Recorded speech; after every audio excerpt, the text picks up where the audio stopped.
Mother lost her son in Afghanistan and never got call from Obama, but look what she just got. Memorial Day weekend has commenced with the holiday just tomorrow. As we all prepare to honor the sacrifice made by so many families whose loved ones have put their lives on the line in the defense of our country, it is time to look back on those individuals. With an administration that truly values that sacrifice, there is no room for anything less than gratitude. Which is exactly what First Lady Melania Trump showed when she interacted with the Gold Star family. Via IJR/RWN. The loss of a child is an intensely painful and forever life-altering event that can shake a parent to the very core of their being, especially if that is an untimely one. Jill Stevenson lost her son, U.S. Army Ranger Benjamin Kopp, and she knows all too well what that pain is. In 2009, Jill received the worst possible news for a parent with their child deployed overseas could ever receive. Her son had been injured, suffering a gunshot wound to the leg. She remembers her first thought was that he was going to lose the leg. Jill states, "When I got the call Ben was shot, my heart fell into my stomach. I was told he was shot in the leg and had undergone surgery and was recovering. My first thought was that he lost his leg."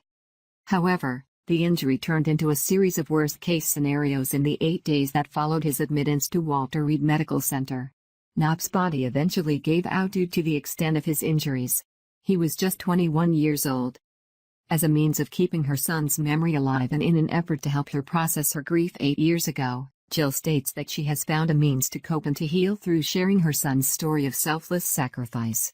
She states she lives with the memory every day and that will never go away. However, sharing him with others, what he did, and what he was about, helps her continue to heal.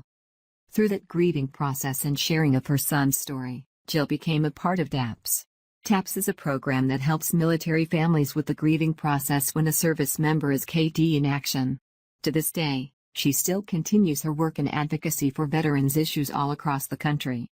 She has made at least 2 trips to Arlington National Cemetery annually since her son's passing 8 years ago.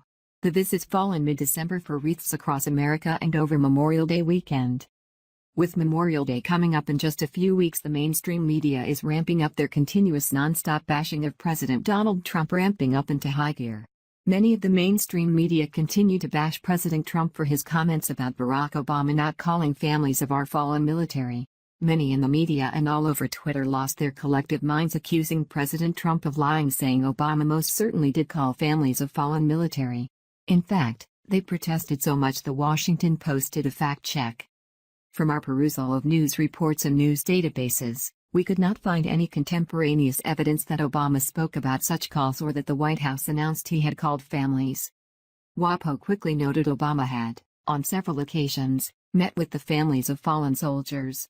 However, this is something that President Trump has also done, as well as sending out letters. Yet while several members of the administration said they recalled such phone calls, no records were found.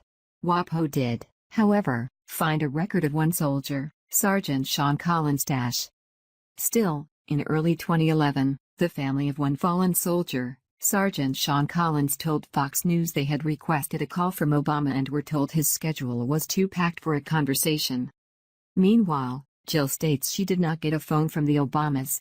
However, what she did get may be infinitely more personal and much more heartfelt. Jill stated, "I never got a call. The Obamas never sent these, either." She then shared a simple, yet powerful and heartfelt letter she received from First Lady Melania Trump just after Memorial Day in 2017 that touched her deeply. The letter that the First Lady sent to her read as follows. "Dear Ms. Stevenson, I wish to offer my heartfelt gratitude for the sacrifices you have made and the high price you and your family have paid to help ensure our freedom. As a mother, you bear the burden of war in a very personal way. I want to take a moment, on Gold Star Mothers and Families Day, to honor you and your son, Corporal Benjamin Kopp, who laid down his life to protect us, our country, and all we hold dear. His sacrifice will never be forgotten. I hold you close to my heart and keep you in my prayers. Sincerely, Melania Trump." In just a few short paragraphs, Melania Trump demonstrates what grace and class look like as she extends the compassion of a nation to a grieving family, extending her hand to thank them personally for all they have done to help keep this nation safe. There is not much else needs to be said, as the First Lady's personalized message to Jill Stevenson on behalf of her son's ultimate sacrifice speaks volumes. Meanwhile, as usual, The Obama silence speaks volumes as well. When someone loses a child, there is nothing that can be done that will change the pain they're in. Because nobody can bring back their child. However, one can at least try to bring happiness in the dark cloud they are traveling through. Yet, the Obama family could not even do that. How hard would it have been to just send them a card? Not hard at all and with minimal effort. But First Lady Melania Trump certainly did it.